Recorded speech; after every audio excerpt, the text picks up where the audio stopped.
Assalamualaikum warahmatullahi wabarakatuh. Pada pertemuan kali ini di Mapel Produk Kreatif Kewirausahaan dengan saya Ahmad Tantowi sebagai guru kreatif kewirausahaan akan mengajarkan tentang menganalisis peluang usaha. Untuk mengetahui peluang usaha, pengertiannya terlebih dahulu, yaitu pertama, peluang usaha adalah kesempatan yang dimanfaatkan untuk memperoleh keuntungan bagi seorang wirausahawan. Jadi kalau kita sebagai wirausaha yang baik adalah kita melihat kesempatan yang ada. Itu bisa dimanfaatkan sebagai peluang untuk meraih atau meraup keuntungan bagi seorang wirausaha. Nah, cara memanfaatkannya dan menggali peluang usaha yakni pertama dengan harus percaya dan yakin dengan bisnis yang dijalankan.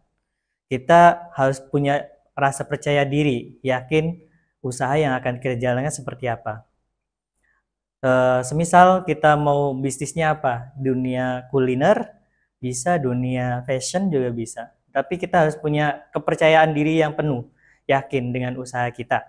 Jangan ragu-ragu dalam dunia usaha. Yang kedua, menerima gagasan-gagasan baru dari orang lain. Contohnya, misalkan ada beberapa masukan. Ini terkait juga nanti sama yang ketiga ya, mendengarkan saran orang lain. Jadi ketika kita ingin memanfaatkan dan menggali peluang usaha di sekitaran kita, kita harus menerima gagasan-gagasan baru berupa apapun yang intinya membangun untuk kita maju dan mendengar beberapa saran dari orang lain. Contoh, misalkan di daerah kita itu peluangnya apa? Kita buntu dengan peluang itu, tapi orang lain memberikan gagasan kepada kita bahwa usaha yang bagus ini seperti ini. Makanya kita jangan pernah menolak. Kita harus saring gagasan-gagasan baru yang itu membangun dan itu memang dibutuhkan oleh lingkungan sekitar kita. Yang keempat, itu kita punya etos kerja, semangat yang tinggi. Jadi ketika usahawan itu tidak punya etos kerja, dia dalam berusaha peluangnya sangat kecil sekali. Karena dia begitu sangat tidak percaya diri. Etos kerja itu semangat kerja, tapi dia punya kepercayaan diri yang tinggi juga. Bahwa tadi yang pertama, kedua, ketiga, dan keempat ini saling berkaitan. Dan yang kelima, cara menjadi usahawan yang terbaik adalah pandai berkomunikasi. Nah, gitu. Kalau kita tidak pandai berkomunikasi, komunikasi dengan klien atau dengan dengan sasaran kita untuk berusaha itu akan sulit juga. Jadi kita harus pandai, pintar berkomunikasi. Oke, next. Nah, di peluang usaha ini ada beberapa potensi usaha dengan beberapa analisis. Yang paling terkenal di kewirausahaan itu adalah dengan analisis SWOT atau SWOT analysis. Yaitu dengan yang pertama strength. Strength itu kekuatan. Kita sebagai usahawan atau wirausaha itu harus membaca kekuatan kita sampai di mana letak kekuatan dan kelebihan kita. Kedua, itu terkait juga dengan lawannya, weakness atau kelemahan. Selain membaca kekuatan, kita juga harus membaca kelemahan-kelemahan kita. Jikalau memang dalam wirausaha itu ada hambatan-hambatan, kita juga harus membaca kelemahan kita di mana. Yang ketiga ada opportunity atau kesempatan atau punya peluang. Yang keempat ada threat, ada ancaman. Jadi empat ini itu saling terkait. Jadi kalau contoh semisalnya seperti ini. Ketika kemarin ada kita pergelaran bazar, itu melihat juga ini sebenarnya kita kekuatannya apa nih di masyarakat kita. Oh, anak sekolah sasarannya, contohnya anak sekolah. Apa jajanan seperti apa? Kalau kita mau buka usaha ya jangan bukan tepat sasaran. Jadi kita membaca kekuatan dulu. Misalkan kita jualan apa? Jualan minuman, jualan makanan ringan yang sesuai dengan kantong pelajar. Itu kita harus membacanya. Dan kelemahannya juga kita harus tahu, membaca kelemahan-kelemahannya. Oh, ternyata sasaran kita atau audiens kita atau pasar kita itu sebenarnya nggak suka sama produk itu. Makanya kita jangan pernah menjual produk yang tidak diminati, kayak gitu. Itu juga nanti terkait juga akan membaca kesempatannya. Kesempatan peluangnya ini besar enggak? Pesaingnya banyak enggak? Nah, gitu. Kita harus membaca juga. Ada enggak pesaingnya? Ada enggak yang menjual itu sama juga? Kalau memang sedikit dan itu memang dibutuhkan sangat orang-orang banyak, itu kita harus mengambil itu namanya kesempatan atau peluangnya. Dan lihat juga nanti di ancamannya.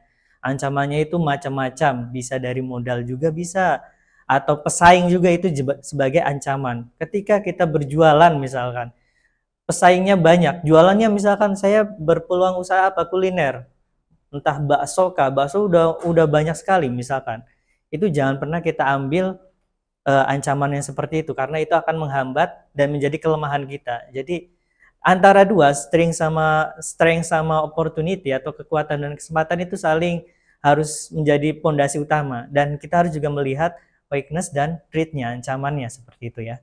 Jadi di dalam menganalisis kita harus benar-benar matang dengan analisis SWOT ini.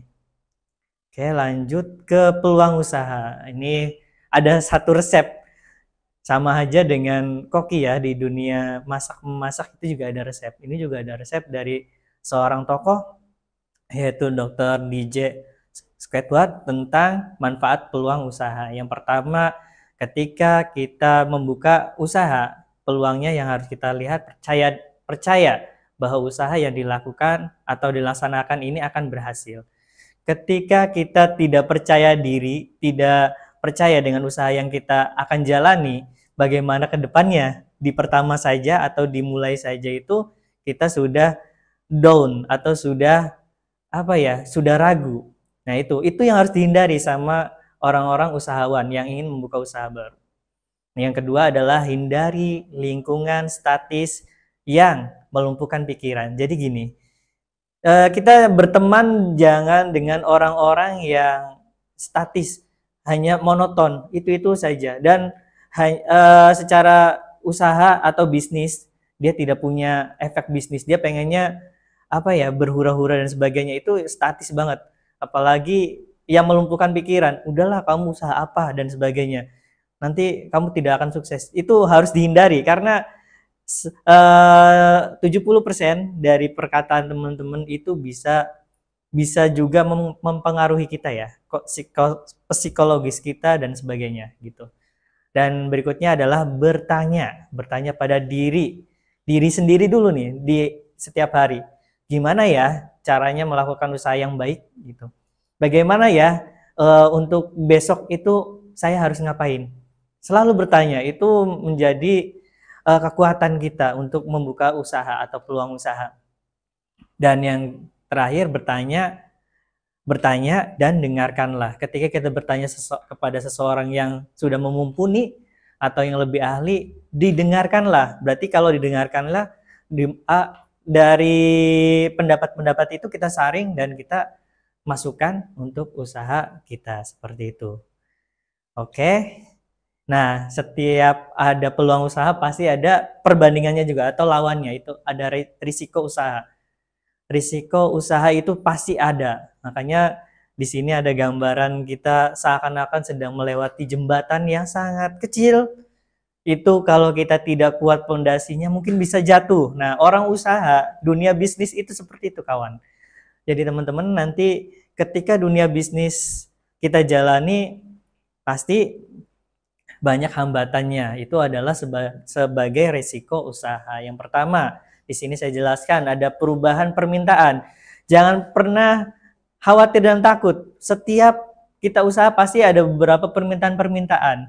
Ketika kita tidak siap untuk merubah permintaan itu, maka usaha kita akan ditinggalkan. Contohnya sangat simpel aja, misalkan makanan lah, kuliner anak sekolah kayak seblak. Ketika jualan seblak monoton gitu-gitu saja, ada permintaan, coba dong seblaknya pakai ceker misalkan, coba dong seblaknya level pedasnya ditambahin. Kalau kita tidak memenuhi permintaan itu, dia mah gitu-gitu aja sebelahnya atau dan sebagainya. Pasti itu menjadi risiko untuk kita akan down, usahanya akan turun. Dan berikutnya perubahan konjungtor, yaitu kegiatan ekonomi yang tidak teratur, bisa naik turun. Kita juga harus paham, ketika kita membuka usaha, itu ada naik turunnya, itu kita harus siap. Dari waktu ke waktu itu pasti ada. Kadang kita usaha naik, kadang down gitu. Nah, di risiko juga itu ada persaingan.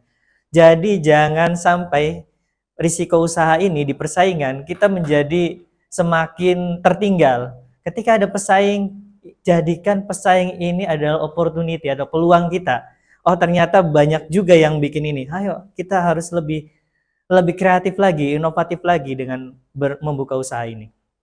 Oke, yang selanjutnya adalah akibat lain. Ini juga bisa tentang perubahan-perubahan yang ada, teknologi kah atau peraturan dan lain sebagainya. Ini kadang-kadang menjadi risiko ya.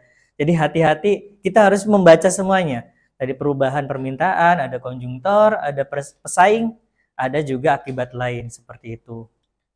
Oke, ada juga nanti kita akan membaca faktor keberhasilan usaha. Ini kita harus membaca juga faktor keberhasilannya seperti apa ya. Yang pertama, ini untuk meraih sukses kita harus membaca ini. Pertama, sikap dan kemauan. Sikap dan kemauan kita dalam tindakan yang nyata. Jadi kita punya sikap dan punya kemauan. Kalau kita tidak punya kemauan yang tinggi juga, gimana mau sukses gitu, seperti itu. Kedua, keberanian. Jadi harus berani. Kita membuka usaha harus berani, jangan pernah takut gitu. Jalani aja. Terus kecakapan dan keahlian. Lanjutnya adalah pengalaman. Nah, ini penting juga, pengalaman dan pendidikan itu sangat penting. Kita harus berpengalaman dan pendidikan. Oke, lanjut. Ada faktor kegagalan juga. Yaitu biasanya ini sering kali ya, meremehkan waktu, itu sangat harus diperhatikan. Pemahaman terhadap disiplin, manajemen kurang. Pengelolaan keuangan yang buruk.